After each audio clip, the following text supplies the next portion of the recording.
Hey guys. Okay, Mercury is definitely retrograde or whatever because I've been trying to get this camera to work for like 20 minutes. So, okay, first thing first, if you watched my last few videos, you got to watch me fall apart on camera and be really awkward. And I was going to do the same thing tonight because why not? And then Spirit was like, stop being a fucking victim. Start being a leader like you said you would. And I'm like, okay. Yep, I did say that. I said that. That's what I said I would do. So instead, I'm going to get right into channeling. I did bring my cards. So we're going to do some cards tonight too. So I'm going to stop being negative. Honestly, I don't want to be. I don't want to be negative. And I'm going through a lot right now that actually feels scary, but really positive. I think I'm just, that part of me that's my ego is like holding on to, I don't know, some of the yuckiness, I guess, and just doesn't really want to let go of that yet for whatever reason. And you might say, why would you want to stay in your yuckiness? Ooh, I like that one. I don't know. Why does anyone want to stay in a known evil rather than go to the unknown, which could be so much better? It's programming, right? And overcoming programming is hella hard. Hey, look at that. Oh my God. Make mistakes. Okay, here's the bottom line. I have felt like I have been treading water for the past, I was going to say 6 months, but honestly, I want to go back further, like a year, maybe 2 years. I have known that I have needed to end a chapter and begin a new one, but I have not known how. And not having that sense of direction has made me feel paralyzed. I would imagine many of you guys can relate to that feeling because the change is happening right now. It's almost like a trumpet call going out throughout the universe, and it's reverberating, and you're hearing that and feeling that, so you're responding to it like you have literally received the wake-up call, but you don't yet have the direction of where you want to go with it. So there is this like push-pull, push-pull, push-pull urgency to move, like an inner frenetic energy, and yet outwardly the body is physically feeling dense, stuck, stagnant.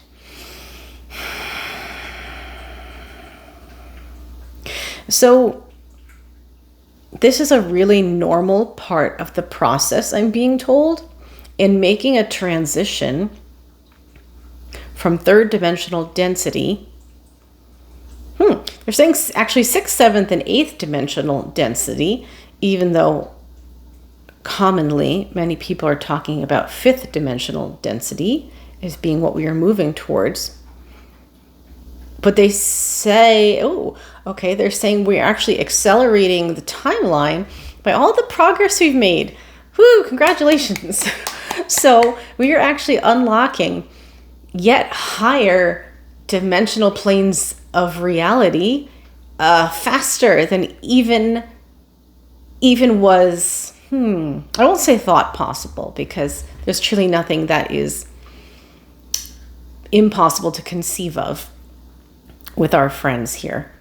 But we are surpassing even the timelines that they thought would be modest goalposts for us to work with. And just to recall what we discussed before, my understanding at this moment in time, which is always evolving, but at this moment in time, my understanding of time is that it is a medium by which we observe distinctions in frequency. So when we are moving on a timeline, we are moving from one frequency to the next, to the next, to the next. And the faster that we make a transition, sometimes like, what we're calling a quantum jump here, that is creating these distortions in time, which are distortions of our perception and how we're interacting with those frequencies. That's all that it is. So, well, I won't say that's all that it is. It's like freaking amazing. But that's how I'm currently understanding and being given to understand in the capacity that I have to understand the best metaphor for that transition that's happening right now. So, pardon the cat interruptions here. So there's a lot of change happening right now. And it's going to feel chaotic, especially towards the end of the year. And I'm hearing as we reach the solstice in December 20th, I think this year, but also into the first few months of 2026. They're showing me almost like a plate or like a disc, something. There's kind of a wobble, and in that wobble, see, even how I'm doing this with my hands, it's kind of blurring the image. It looks like my hand maybe has more than 5 fingers because I'm moving it so quickly. It's almost like a sense of being in 2 places at the same time. That is how the energy is going to feel. You're going to have like one foot in 3rd dimensional density where the body feels heavy, and you're going to have the other foot in 5th dimensional, 6th, 7th, 8th dimensional density where the soul, the consciousness, is perceiving other potential timelines that you can be shifting between, possibilities opening up. I don't know why I'm still doing this with my hand. It just feels right. So there's like a fluidity of time that has already begun and been in progress, but it's like snowballing. It's like picking up momentum in speed as we get closer to the end of the year. I'm seeing is like, it's like the momentum picks up almost like running to take a leap. So it's like boom, and then there's like almost like skyrocketing forward. So there's like this intense buildup of energy and momentum to this like catalyst or activation point or critical mass or event horizon, where suddenly like it happens and we all leap forward. It's like literally giving me like goosebumps. It's they're saying expect the unexpected is not going to just be a cliche. It is truly going to be not only how the next few months feel. Sorry, I got like a cat hair experience, of course, when she came over. But it's going to be the way in which you can ironically keep yourself the most grounded through the experience. Fluidity is the name of the game. They're showing me like seaweed, like waving through the ocean.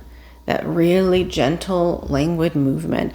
And even this rocking, this is such a great technique, even if it seems silly. Like, if you're at home, no one sees you, who cares? Or like go into the bathroom, if you're at work and do it. Like, no one has to know. There are some really wonderful techniques. I'm learning a lot about neurodivergency, which I think I might have, and different strategies that people use to emotionally regulate and help calm the nervous system. And a lot of them center around like having really rhythmic, gentle movements or repetitive actions.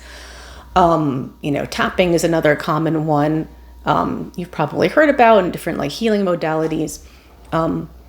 But if you're feeling overwhelmed, look for something that you can do that gets you back in your body, because ironically, even though you feel stuck, you're probably also going to be experiencing moments where you almost feel like you're shooting out of your body, and it'll feel great sometimes, and it's going to feel so overwhelming other times, almost like there's frenetic static noise going on inside your head that isn't quite like thoughts racing. It's just sort of like activity, and you can't quite wrap your arms around like what it is.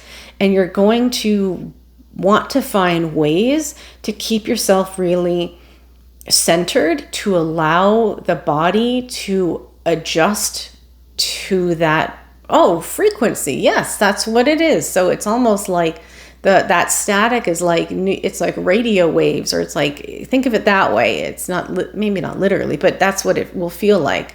Although, I don't know, for all I know, it concludes that. But it's going to feel like you're tuning to a new station. And as you do so, like, if you've ever been to like a concert or something where the music's really loud, you feel that reverberation in your body. It's like that. Like your body literally has to adjust, and I can feel like the heat coming through me as I'm speaking about it. So you want to be able to keep that energy moving, because it's activating an energy grid within you.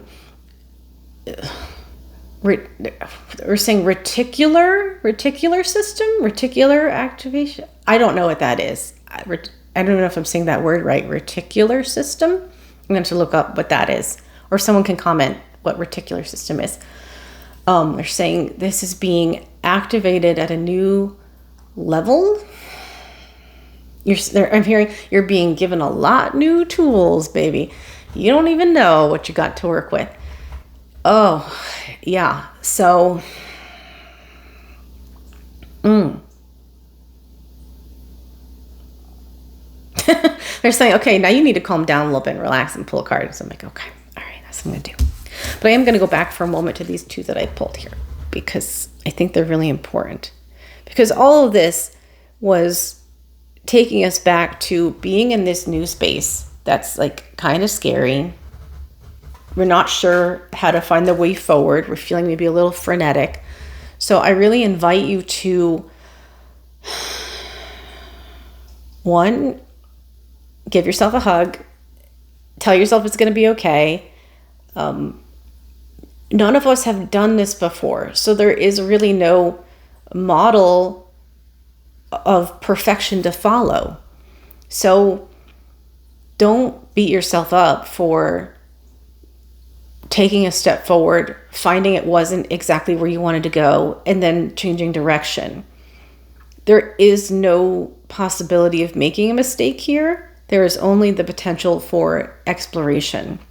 And the more open you are to exploring, the more open you are to being vulnerable, the faster you're going to find your motivation. And I guarantee you, when you, again, it takes me back to that, like it's like a speeding up to this point of activation. When you find that motivation, when you find that passion, it is like falling in love. It's like finding your life's purpose. And for many of you, that's coming online, coming awake in these next few months. You may already know what it is, and you'll be getting the signposts, the synchronicities, the little opportunities dropped in your lap that suddenly turn out to be a huge opportunity. And it was something that someone said like offhandedly to you, or like a link you happen to click on, or someone's like comment in a video that reminded you of something else. It could be anything. So be open to those signs coming in and make room for your life to look very, very different. Because if you're here, you are one of the ones who has been seeking to live more in your authenticity, which for many of you is going to mean making a massive change, maybe leaving a job, maybe leaving a partnership, maybe staying in that partnership, but needing the old relationship to essentially die so that you can show up as a more authentic version of who you are now in that partnership for your partner. And that by nature is going to create a new dynamic, which is like a new kind of relationship. So, this can really unfold in so many ways. And maybe it's like multiple things. It could be you're like moving house, you're moving across town, you're moving to another country, you're having a baby, you're getting a pet. I mean, I have 3 cat babies, so they're definitely babies. So there's a lot of exciting things coming in. And it's really the thing they're emphasizing, no matter what, is there's really nothing to fear, even however scary it is. And I promise you, like, I get it, because earlier tonight I was so tired because I've been out and about all day doing errands. I'd go to a doctor's appointment. Maybe this is too much information, but this is what I do on my channel. So I had my first mammogram today. Welcome to your 40s. So those of you know, it was okay. Actually, it wasn't, I thought I'd cry. I thought it'd be really painful. It wasn't that bad. It wasn't. And I had a really sweet lady, so I was lucky. She was really kind. But it still wasn't fun. It's just like I came home exhausted, and I was just sitting on the couch, and all of a sudden I had this like panic thought, like, you gotta move, you gotta start doing stuff, you gotta be like taking action, you gotta be making checklists. And like, I just had this race of panic just flood through me. And I suddenly stopped myself, and I was like, okay, wait a minute. Did any of that actually help you? Or did it just send you into a spiral and probably shoot like cortisol all through your veins? And I was like, yeah, probably that. So I took a few minutes to calm down. I got on my treadmill for a little bit, kind of like walked it out. I felt a little more chill. And then I felt like I needed to get on and talk to you guys. So yeah, I definitely am like with you, feeling like there's sometimes like energy that's so intense that it almost feels like it might be anxiety. But sometimes I feel like there's I don't know, a part of your brain that maybe is close to the part of your brain that makes anxiety, where it's like anxiety / excitement. If you've ever experienced that, you know what I mean? Where you kind of don't know quite how to feel or how to define it. But it's sort of comes to the same end, where you need an outlet for it. You got to get grounded. Oh boy. Okay. I'm going to pull a card here, because now I am just kind of like rambling. I do love rambling though. I feel like some of my best work comes in through the ramble. I don't know. Ooh. Okay. Well, there you go. This is okay. I don't remember if I started this video with this or not, because I was kind of talking and then I kept filming, and then the camera kept shutting down and Mercury was retrograding or whatever.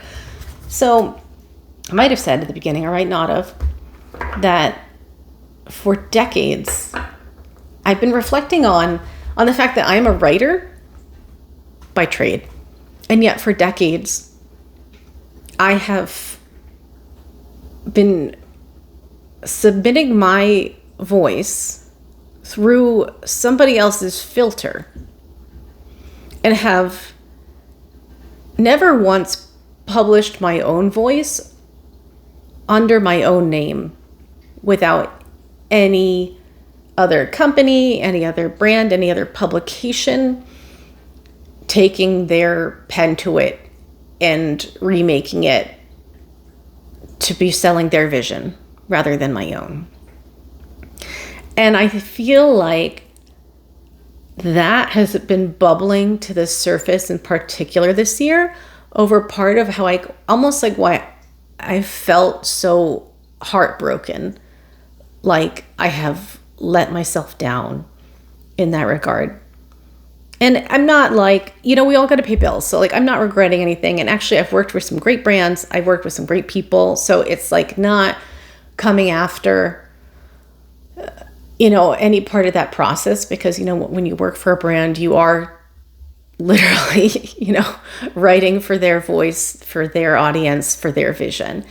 But it just made me, maybe rather than focusing on like heartbreak, I'll say the value of that heartbreak is that it highlighted how important it is for me to be sharing my voice in all of its authenticity, which even coming on this channel is like really hard to do. It's scary for me to speak without a filter. It's scary to come on here and not have a script. It's scary on here to like come on here and get really emotional and like turn red and rashy and express myself and be kind of like unhinged a little bit and not self-critique before I've even given someone else the chance to critique whether or not they deserve to critique. I don't know. But it's just felt like this is the year where I just finally say, I don't want to do it anymore. And I'm not saying like it was evil or bad or no one should do that. I'm just saying for me, it's just become real. I've just realized how important it is that I express myself fully without a filter. Using my own voice is something that I think has been suppressed on so many levels for various reasons, like childhood trauma, abuse, to some degree, I think being a woman, the things I was taught I was capable of, not capable of, the things I was taught I was allowed to say, not allowed to say. And I'm just realizing now how much I have put almost like the tape around my own mouth and stopped myself from even expressing before I began, out of the fear of being attacked for it, or the fear of being rejected over it, or the fear of being told it wasn't enough. And this is the year that I have discovered, and I want you to discover, that we have always been enough. There is no need anymore for a filter. If you take one thing away from this whole video, let it be, there is no need anymore for you to filter. Now, what does that mean? Okay. Sometimes we've used the word filter to mean, it's not appropriate for you to say something out loud. Sometimes, like something critical. Well, you can use your judgment. If you if you want to come on to a social media platform and be a troll and be nasty to anyone for no reason, yeah, maybe that's the kind of filtering you might still want to consider doing. But if you are coming into a space where you want to share something from your heart and someone's telling you to filter it, you're too much. You're too sensitive. You're too loud. You're too quiet. You're too bubbly. You're too jokey. You're too serious. You're too whatever the fuck people say you're too. I'm here to cure you of two. You are not too. You are just right. Just the right amount of two. Because you were just the right amount of two that made you. And there is no one like you. There is nobody who has your voice. There's no one who can speak the way you speak. There's nobody who can move the way you move. There's no one who has your inflection. There's no one who can express your soul the way you can express your soul. So, yeah, like, if you're feeling motivated to write a novel, make videos like I'm doing here, go on a Substack, start writing, go out, to your local bar and do karaoke, like now is the time. And don't filter, don't clean up. Sorry, Chat GPT users, but fuck Chat GPT. Don't go on Chat GPT and clean up all your thoughts into a pretty optimized package. Just express and let yourself stumble through it, and let yourself be awkward, and live and exist in the beauty of the stumbling, because that is the point of expression. That's what words are for, right? To express. Like, what's the point of them? Like, in the beginning was the Word, right? And the Word was with God. The Word is the point of creation. That is your union with the divine, your creator, the universe. That first spark that lit the whole fucking universe on fire. Those are your words. So don't let anyone take them from you. Don't let anyone else fucking filter them for you. Oh, God, that gets me really going. So yeah, share your voice. All right, I think I should end it there. That was a good one. I love you guys. Mwah! Good night.